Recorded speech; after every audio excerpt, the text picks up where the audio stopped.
Instant tourist spot ang bagong tambayan by the road na to sa Katiklan at sigurado akong dudumugin to sa mga susunod pang mga araw. Ganto kasi yan.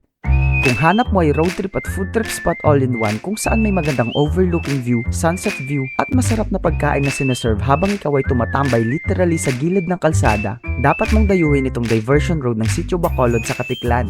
Merong pop-up stall dito ang Shenzi's Cafe at open sila every Friday to Sunday starting 4 p.m. onwards.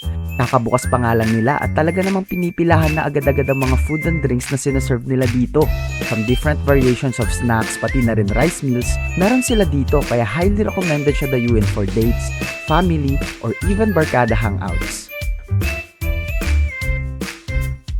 Plan your weekend ahead and make sure na i-consider itong bagong tambayan spot sa Sitio Bacolod, Katiklan. Tag your friends na din yung hindi drawing ha, para mas marami, mas masaya.